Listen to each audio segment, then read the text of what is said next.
TDP BJP Janasena మధ్య సీట్ల పంపకం ఓ కొలిక్కొచ్చింది. పొత్తులో భాగంగా బీజేపీ జనసేనలకు 31 అసెంబ్లీ 8 పార్లమెంటు స్థానాలను కేటాయించింది టీడీపీ. ఇందులో 10 అసెంబ్లీ 6 లోక్సభ స్థానాల్లో బీజేపీ పోటీ చేయనుంది.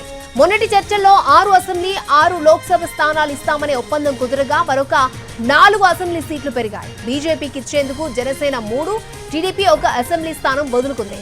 జనసేన 21 అసెంబ్లీ 2 పార్లమెంటు నియోజకవర్గాల్లో పోటీ చేయనుంది.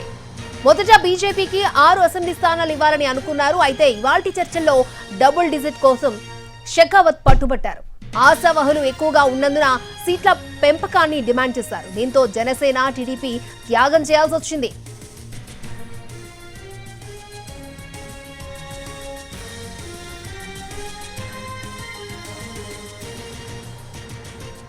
టీడీపీ బీజేపీ జనసేన మధ్య సీట్ల పంపకం ఓ కొలిక్కొచ్చింది. పొత్తులో భాగంగా బీజేపీ జనసేనలకు 31 అసెంబ్లీ 8 పార్లమెంటు స్థానాలను కేటాయించింది టీడీపీ. ఇందులో 10 అసెంబ్లీ 6 లోక్సభ స్థానాలు బీజేపీ పోటీ చేయనుంది. మొన్నటి చర్చల్లో 6 అసెంబ్లీ 6 లోక్సభ స్థానాలు ఇస్తామనే ఒప్పందం కుదరగా మరొక 4 అసెంబ్లీ సీట్లు పెరిగాయి. బీజేపీకి ఇచ్చేందుకు జనసేన 3, టీడీపీ 1 అసెంబ్లీ స్థానం వదులుకుంది. జనసేన 21 అసెంబ్లీ 2 పార్లమెంటు నియోజకవర్గాల్లో పోటీ చేయనుంది.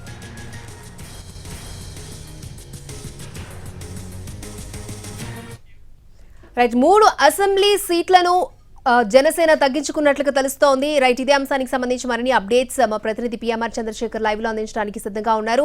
పిఎంఆర్, ఇప్పటికే జనసేనకు తక్కువ సీట్లంటూ కూడా ఇటు జనసేన శ్రేణులు అంటూ ఉన్నాయి. మరొక 3 తగ్గడం పట్ల ఇటువంటి చర్చ జరుగుతోంది. అంటే ఈ కొంత ట్విస్ట్ అనేది ప్రస్తుతం ఇవాళ జరిగిన దాదాపు 8.5 గంటల పాటు టీడీపీ అధినేత చంద్రబాబు నాయుడు, షెకావత్ అలాగే పవన్ కళ్యాణ్ చర్చించుకున్నారు. సీట్ల సర్దుబాటు విషయంలో ఎక్కడెక్కడ ఎవరెవరు పోటీ చేయాలన్న అంశానికి సంబంధించి చర్చ జరిగిన పరిస్థితి కనిపిస్తుంది. అయితే ఢిల్లీలో జరిగిన సీట్ల సర్దుబాటుకు సంబంధించిన ఒప్పందానికి ఓవరాల్ గా ఇక్కడ జరిగిన చర్చల తర్వాత ఓవరాల్ గా చూసుకుంటా ఉంటే టీడీపీ, జనసేన అలాగే బీజేపీ ఈ 2 పార్టీలు ఈ 3 పార్టీల్లో ఒక ఒప్పందం కుదుర్చుకున్నాయి ఢిల్లీలో.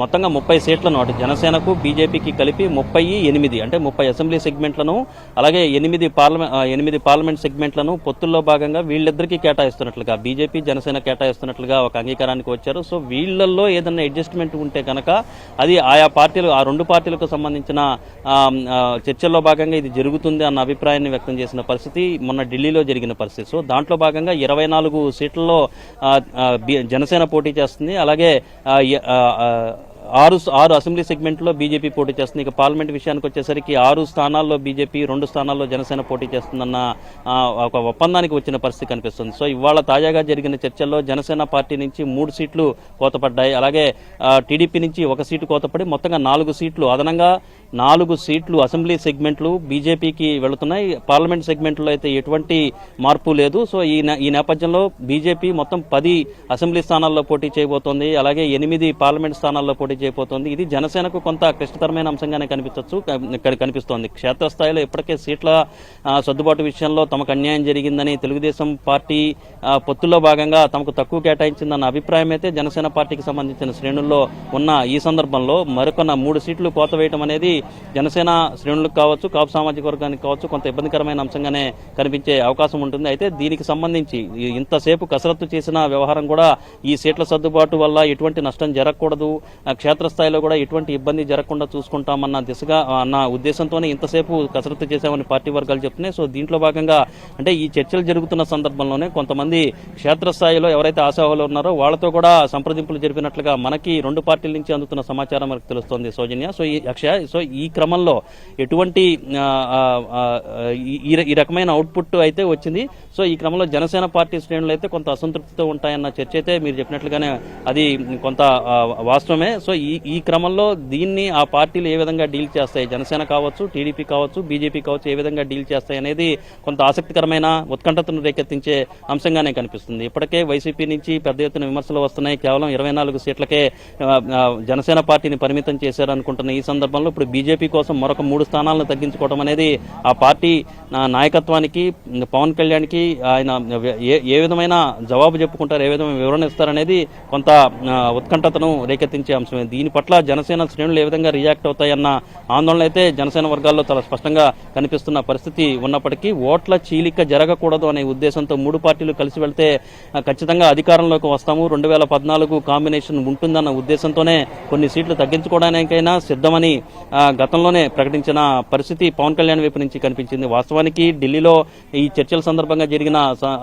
చర్చల్లో ఒక ఒప్పందానికి వచ్చిన పరిస్థితి 38 అనుకున్నారు. సో 24 స్థానాల్లో జనసేన పోటీ చేస్తుంది, 1-2 స్థానాల్లో అవసరమైతే జనసేన తగ్గించుకుని బీజేపీకి కేటాయిస్తుందన్న ప్రచారం కూడా జరిగింది. సో ఆ ప్రచారం ఇవాళ నిజమైంది. అది 1-2 స్థానాలు కాదు, ఏకంగా జనసేన 3 స్థానాలు తగ్గించుకుంది. టీడీపీ నుంచి 1 స్థానానికి కోత పడింది. తమ వాళ్ళ కోటాల్లో 3-1 స్థానాలు తగ్గించుకోవడం ద్వారా బీజేపీకి మొత్తం 4 స్థానాలను మొత్తంగా 10 స్థానాలను కేటాయించారు, 4 స్థానాలను అదనంగా పెంచారు. సో డబుల్ డిజిట్ తమకు ఖచ్చితంగా ఉండాలి, అలాగే తమ వైపు నుంచి ఆశావాహులు కూడా పెద్ద ఎత్తున ఉన్నారు. సో ప్రస్తుతం ఉన్న పరిస్థితుల్లో ఖచ్చితంగా తాము నిలబెట్టే అభ్యర్థులు గెలిచే అవకాశం ఉంటుంది, గెలుపు గుర్రాలకే టికెట్ ఇస్తున్నాము, సామాజిక సమీకరణాలను కూడా చూసుకుంటున్నామన్న చర్చలు పెద్ద ఎత్తున జరిగాయి. అలాగే షెకావత్ నుంచి కావచ్చు, బీజేపీ అధినాయకత్వం నుంచి కావచ్చు, రాష్ట్ర నాయకత్వం నుంచి కూడా కొంత ఒత్తిడి వచ్చిన నేపథ్యంలో, బీజేపీ రాష్ట్ర నాయకత్వం నుంచి కూడా ఒత్తిడి వచ్చిన నేపథ్యంలో సుదీర్ఘంగా జరిపిన ఈ భేటీలో ఈ నిర్ణయం తీసుకున్నట్లుగా తెలుస్తుంది. సో ఈ క్రమంలో మొత్తం 31 స్థానాలు పొత్తుల్లో భాగంగా జనసేన బీజేపీ కలిసి 31 అసెంబ్లీ స్థానాలు, 8 స్థానాలు పోటీ చేయబోతున్నాయి. 26 అంటే 10 స్థానాల్లో మొత్తంగా 10 స్థానాల్లో బీజేపీ పోటీ చేస్తుంది, 10 అసెంబ్లీ సెగ్మెంట్లో బీజేపీ పోటీ చేస్తుంది. 21 అసెంబ్లీ సెగ్మెంట్లకే జనసేన పరిమితం అవుతున్న పరిస్థితి ప్రస్తుతం మనకు అందుతున్న సమాచారం మేరకు తెలుస్తోంది. ఇది ప్రస్తుతం సీట్ల సర్దుబాటు విషయంలో దాదాపు 8.5 గంటల పాటు జరిపిన ఈ కసరత్తులో ఈ విధమైన అవుట్పుట్ వచ్చినట్లుగా మనకి పార్టీ వర్గాల నుంచి వస్తున్న సమాచారం మేరకు తెలుస్తుంది. సో ఓవరాల్ గా చూసుకుంటే ఇది జనసేనకు కొంత సంక్లిష్టంగా ఉన్నప్పటికీ దీన్ని ఏ విధంగా సర్దుబాటు చేసుకుంటారన్నది కొంత చూడాల్సి ఉన్న పరిస్థితులు కనిపిస్తున్న నేపథ్యంలో సో దీన్ని క్షేత్రస్థాయిలో దీన్ని ఏ విధంగా డీల్ చేస్తారనేది ఆసక్తికరమైన అంశంగానే చెప్పొచ్చు అక్షయ. అంటే పిఎంఆర్ 3 పార్టీలకు సంబంధించి సీట్ల సర్దుబాటు ఒక కొలుక్కి వచ్చినట్టే అంటారా? దాదాపు అంటే ఇది ఫైనల్ అవుట్పుట్ గానే మనం చెప్పాలి. సో మొత్తంగా 31 స్థానాలు, 21 జనసేన, 10 స్థానాల్లో బీజేపీ పోటీ చేయనున్న నేపథ్యంలో అవుట్ ఆఫ్ 175లో 31 పోను, రిమైనింగ్ సీట్లన్నీ కూడా తెలుగుదేశం పార్టీ పోటీ చేస్తుంది. అయితే ఇక్కడ కీలకమైన అంశం ఏంటంటే మొత్తం 31 స్థానాల్లో జనసేన ఏ స్థానాల్లో పోటీ చేస్తుంది, బీజేపీ ఎక్కడెక్కడి నుంచి పోటీ చేస్తుందన్న క్లారిటీ రావాల్సి ఉంది. సో కొన్ని తెలుగుదేశం పార్టీ కావచ్చు, అటు జనసేనకు కావచ్చు, పట్టున్న స్థానాల్లో కూడా బీజేపీ కొంత ఒత్తిడి తీసుకువచ్చి ఆ స్థానాలే తమకు కావాలి అన్న ఒత్తిడి కూడా ఇవాళ చర్చల్లో కొంత జరిగినట్టుగా తెలుస్తుంది. అయితే ఆ స్థానాలకు సంబంధించి ఇంకా క్లారిటీ రావాల్సి ఉంది. ఎవరెవరు ఏ స్థానాల్లో పోటీ చేస్తారు అన్న క్లారిటీ ఇవాళ రాత్రికి లేకపోతే రేపటికి వచ్చే అవకాశం కనిపిస్తోంది అక్షయ. Okay PMR.